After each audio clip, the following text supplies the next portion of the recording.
Do you know what to do and how to behave if you happen to see a monk or a nun?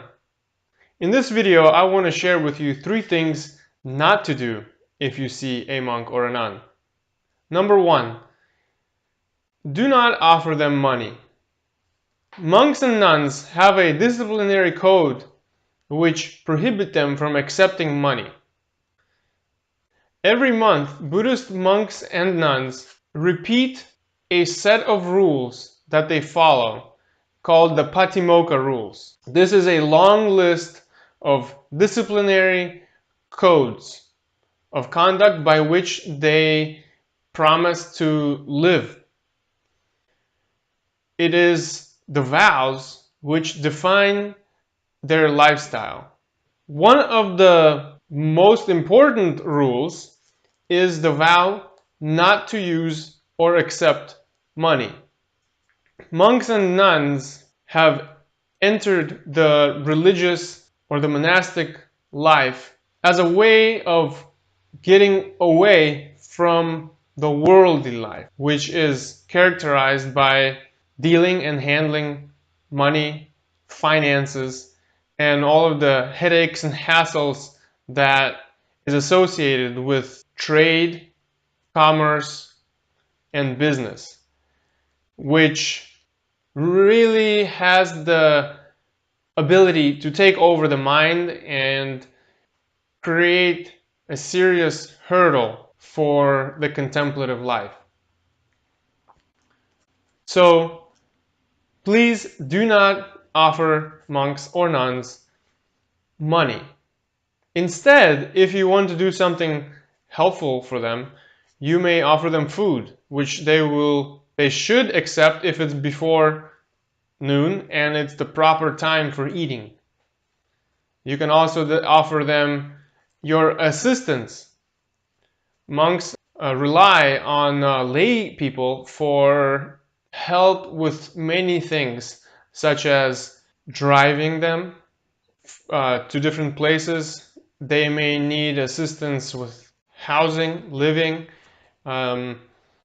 Sometimes they need help covering medical expenses or travel expenses, and they are not supposed to ask for help in those matters until a layperson offers to help.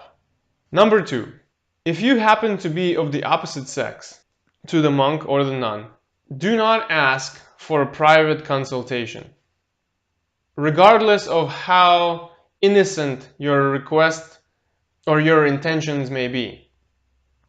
Again, monks and nuns have a very specific rule in their disciplinary code, which they repeat every month to help them in their contemplative life. One of these rules is to not be found alone with a person of the opposite sex. There are many reasons for this. For example, in private, there may be temptations from either of you to say things that may be of a questionable nature. Could be sexual, could be anything, which otherwise in a public setting you would not say, or they would not say. Another reason is that people may assume that you did something that you were not supposed to. This rule is very important for the safety and the reputation of the monk or the nun. Just think of how in today's day and age people accuse each other of misbehavior, and nobody really knows whether it's true or not.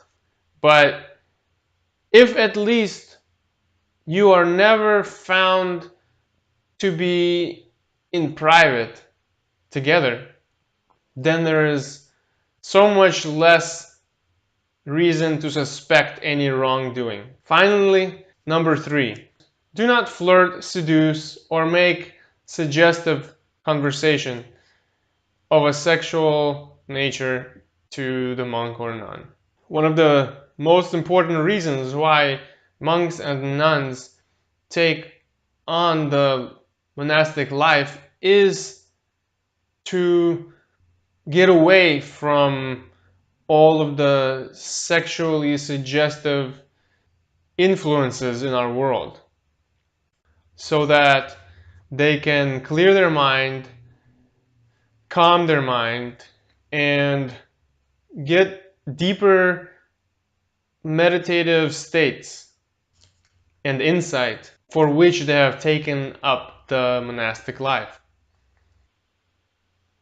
Another reason is there are 4 basic rules for all monks and nuns: not killing living beings, not stealing, to not engage in any sexual activity, and to not lie.